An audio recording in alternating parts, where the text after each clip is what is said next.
వీక్షకులందరికీ నమస్కారం. 2025వ సంవత్సరంలో ఫిబ్రవరి మాసంలో ఏ విధమైనటువంటి గ్రహగతులు ఉండబోతూ ఉన్నాయి? ఎందుకంటే ఈ గ్రహ సంచారం అనేటువంటిది ఫిబ్రవరి దగ్గర నుండి చాలా కీలకంగా మారబోతూ ఉన్నది. ఉదాహరణకి కుజునికి ఉండేటువంటి వక్రగతి పూర్తయిపోతూ ఉండడం, గురునకు ఉండేటువంటి వక్రగతి పూర్తయిపోతూ ఉండడం, అలాగే గ్రహాల్లో ప్రత్యేకమైనటువంటి మార్పులు ఇవన్నీ వెరసి ద్వాదశ రాశుల పైన పూర్తిగా ప్రభావాన్ని చూపబోతూ ఉన్నాయి. ఉదాహరణకి ఈ మాసంలో ఉండేటువంటి గ్రహస్థితిని గమనిస్తే ఫిబ్రవరి నెల 4వ తారీఖు రాత్రి అంటే 5 వచ్చేస్తుంది. 5వ తారీఖుల గాయతూ గురుని యొక్క వక్రగతి పూర్తయిపోతుంది. ఇప్పటి వరకు వక్రించినటువంటి గురువు ఇక రుజుమార్గంలో ప్రయాణం చేస్తూ తన యొక్క సాధారణ ఫలితాలని ఇవ్వబోతూ ఉన్నారు. ఇక కుజుడు ఇప్పటి వరకు వక్రించి ఉన్నటువంటి కుజుడు ఈ 25వ తారీఖు తోటి ఫిబ్రవరి నెలలోనే తన యొక్క వక్రగతిని పూర్తి చేసుకుని తిరిగి మరలా తన యొక్క రుజు మార్గంలో ఆయన ప్రయాణించబోతూ ఉన్నారు. అలాగే రవి మకర రాశిలో సంచారం చేస్తారు 13వ తారీఖు వరకును. ఆ తదుపరి 13వ తారీఖు లగాయితూ కుంభరాశిలో రవి శని గ్రహాల యొక్క యుతి, ఇది కూడా చాలా ఇంపార్టెంట్. అంటే జ్యోతిష పరిభాషలో గురు శనుల యొక్క యుతి, శని కుజుల యొక్క సమసప్తక స్థితి, రవిశనుల సమసప్తక స్థితి, రవిశనుల యొక్క యుతి, ఎందుకంటే ఆ గ్రహం అస్తంగత్వం అయ్యేటువంటి విధానం ఇవంతా కూడా ఈ కొంత ప్రభావాన్ని చూపెడుతూ ఉంటుంది. ఇప్పటి వరకు రవిశనులు కలిసిందిలా సంవత్సర కాలం తర్వాత మరలా ఇప్పుడే రవిశనులు కలిసి ప్రయాణం చేయబోతూ ఉన్నారు. కాబట్టి శుక్రుడు రాహువు కలిసి మీనరాశి యందు ఉండబోతూ ఉన్నారు. ఇలా ఉన్నప్పుడు ఈ ఫిబ్రవరి మాసంలో ద్వాదశ రాశులకు ఏ విధమైన ఫలితాలు కలగబోతాయో మనం తెలుసుకుందాం. ముఖ్యంగా ఈ మాసం అంతా కూడా దేని మీద ఆధారపడింది అంటే గురుడిచ్చేటువంటి ఫలితాల మీదే ఆధారపడి ఉంటుంది. తప్పితే రవిశనుల యొక్క యుతి జరిగినప్పుడు అనగా 13వ తారీఖు దాటిన తర్వాత కూడా ఎక్కువ విషయాలు ప్రభావితం అవుతూ ఉంటాయి. కాబట్టి ఈ విషయాలను నిశ్చితంగా పరిశీలన చేద్దాం. అందులో భాగంగా ద్వాదశ రాశుల యొక్క ఫలితాలని మనం చూద్దాం. మీనరాశి వారికి ఈ ఫిబ్రవరి మాసం మిశ్రమంగానే ఉండబోతూ ఉన్నది. కారణం ఏంటి అంటే శుక్రుడు మినహాయించి మిగతా గ్రహాలేవి కూడా అంత అనుకూలంగా లేవు. అంటే చెప్పుకుంటూ పోతే నెగిటివ్స్ ఎక్కువ ఉంటాయి. అందుకనే నిడివి కూడా మేము తగ్గించేస్తున్నాం. మీనరాశి గురించి పెద్ద చెప్పుకుంటే ఇప్పుడు వ్యయంలో ఇన్ని గ్రహాలు పడ్డాయి, అలాగే గురుబలం పోయింది, వక్రించిన గురుడు కూడా అంత అనుకూలంగా లేరు, ఆయన మారిపోయారు. అర్ధాష్టమ కుజుడు అంటే ఇక మనం దాని గురించి ఏం చెప్తాం? గ్రహస్థితి ప్రతికూలంగా ఉన్నది. ఒక శుక్రుడు మాత్రమే చంద్రుడితో కలిపి యోగిస్తూ ఉన్నారు. ఇది వల్ల 15% ఫలితం మాత్రమే ఈ రాశి వారికి వస్తుంది. మరి ఈ 15% శుభ ఫలితాలతోటి మనం ఎంత ఈదగలుగుతాం? మన దగ్గర ఉన్నది 1 లీటర్ పెట్రోలు, 1000 కిలోమీటర్లు వెళ్ళాలంటే అది రాదు కదా. అందుకని ఏం చేయాలి? ఇంటర్వెల్స్లో ఆగాగి ముందుకెళ్ళాలి. ఒక పెట్రోల్ బంక్ దొరికేంత వరకు ఈ లీటర్ పెట్రోల్ తోటి కొంతసేపు నడిపించుకుంటూ, కొంతసేపు తోలుకుంటూ, ఎత్తు వచ్చినప్పుడు ఎక్కించి, పల్లం వచ్చినప్పుడు ఇంజిన్ ఆపేసి, ఇలా మనమే రకరకాలైనటువంటివి చేసుకుంటూ వెళ్ళాలి. అలాగే మీనరాశి వాళ్ళు కూడా ఏంటి అంటే అనుకూలత ఉన్నప్పుడు చొచ్చుకుపోతూ ఉండడం, ప్రతికూలతలు వస్తూ ఉన్నప్పుడు ఆగిపోతూ ఉండడం, ఎవరి మీద ఆధారపడకుండా ఉండడం, ఆరోగ్యపరంగా ఎప్పటికప్పుడు చాలా కాన్షియస్గా ఉండడం, ఏ నిర్ణయం తీసుకున్నా గురువుల యొక్క అనుగ్రహాన్ని దృష్టిలో పెట్టుకుని ముందుకు వెళ్ళడం, ఎప్పుడు కూడా సొంత నిర్ణయాలు తీసుకోకుండా ఉండడం, ఓవర్ కాన్ఫిడెన్స్గా వెళ్లకుండా ఉండడం, ఇవన్నీ కూడా చాలా నియమనిష్టలుగా ఉండి ముందుకు వెళుతూ ఉండాలి. ఎందుకంటే ప్రతికూలతలు ఎక్కువ ఉన్నాయి ఇందులో.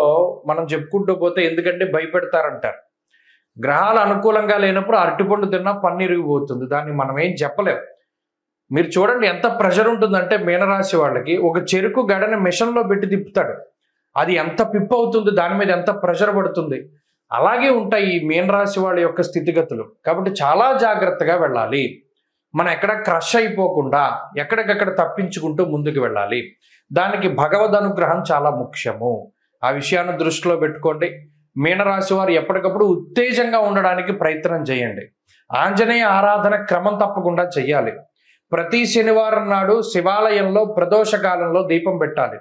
ప్రతినిత్యం ఆంజనేయ స్వామి సింధూరాన్ని ధారణ చేయాలి.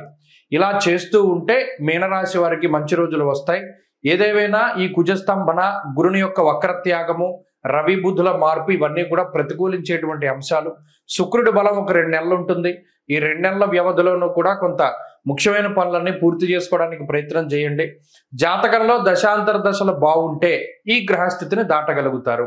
జాతకం కీలకం. కుంభమేళ 2025వ సంవత్సరంలో మొదటి నెలలో వస్తూ ఉన్నటువంటి అతి పెద్ద హిందూ పండగగా మనం దీన్ని చెప్పుకోవచ్చును.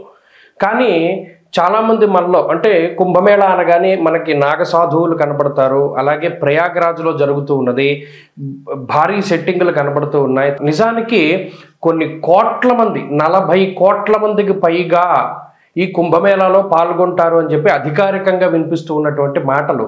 అయితే ఇంత పెద్ద ఉత్సవానికి చాలామందికి రీజన్ తెలియదు. అంటే చాలామంది మనలో కుంభమేళానికి వెళ్తున్నాం, మేము స్నానం చేద్దాం అనుకుంటున్నాము, ప్రయాగలో స్నానం చేస్తాము, దాని తర్వాత గయ వెళ్తాము, దాని తర్వాత కాశీ వెళ్తాము, ఇవన్నీ చెప్తారు. నిజానికి అసలు మనం చేస్తూ ఉన్నటువంటి దానికి పారమార్థికం ఏమిటి అంటే కుంభమేళా అంటే ఏమిటి, మనం అక్కడికి ఎందుకు వెళ్ళాలి, దానిలో ఎందుకు స్నానం చేయాలి. ముఖ్యంగా పేరు చూస్తే కుంభమేళా, ఇది హిందూ పదం. కుంభ అంటే మనం రాసుల్లో కూడా కుంభరాశి మనకి కనబడుతూ ఉంటుంది. ఒక పురుషుడు ఒక కుండని పట్టుకుని నుంచుని ఉంటాడు, అది కుంభరాశిగా ప్రతీతి. అలాగే మేళ అంటే కలయిక. నిజానికి కుంభమేళ అనే పేరు ఎక్కడి నుండి వచ్చిందంటే కుండలో ఉన్నటువంటి తేనె, అంటే దీన్ని ముఖ్యంగా అమృతం కింద చెప్తారు. దేవతలు రాక్షసులు 12 సంవత్సరాల పాటు మందర పర్వతాన్ని ఆధారంగా చేసుకుని పరమేశ్వరుడైనటువంటి మహానుభావుడు శ్రీ మహావిష్ణువు ఆయన కూర్మావతారంలో కింద పర్వతం కింద ఉండగా వీళ్ళు కవ్వం కింద చేసుకుని ఈ దేవతలు రాక్షసులందరూ కూడా అమృతం కోసం ఈ పర్వతాన్ని జిలుకుతారు. అదంతా కూడా మనకి తెలిసినటువంటి విషయమే. అయితే ఇలా 12 సంవత్సరాలు ఈ పర్వతాన్ని అంటే ఆ క్షీరసాగరాన్ని మధించిన తర్వాత 12 సంవత్సరాల తర్వాత మనకి అమృతం వస్తుంది. ఈ వచ్చినటువంటి అమృతాన్ని ఎవరు తీసుకోవాలి అనేటువంటి ఈ తోపులాట్లో ఆ కుండలో ఉన్నటువంటి ఆ అమృతము 4 చినుకులు అంటే చిన్న చిన్నవి 4 ప్రాంతాల్లో పడతాయి భారతదేశంలో.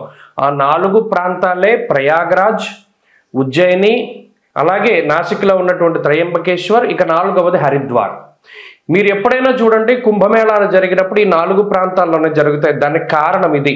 ఆ అమృతం, ఆ కుండ ఏదైతే మహానుభావుడైనటువంటి శ్రీ మహావిష్ణు స్వరూపంలో ఆయన ధన్వంతరి తీసుకొచ్చినటువంటి అమృత కలశం ఉన్నదో దానిలో నుంచి 4 బిందువులు పడ్డాయి భారతదేశంలో ఈ 4 ప్రాంతాల్లో.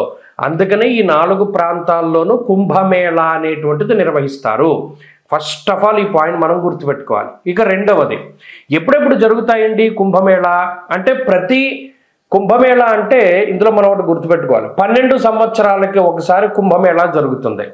అయితే ఇది ఎలా జరుగుతుంది, కాల నిర్ణయం 12 సంవత్సరాలు. ఇప్పుడు మనం గురుని బట్టే మనం పుష్కరాలు వస్తూ ఉన్నాయి. గురుని బట్టి ఎందుకు వస్తాయి పుష్కరాలు, అది కూడా మనం ఆలోచించాలి. మనం గుడ్డిగా వెళ్ళిపోకూడదు.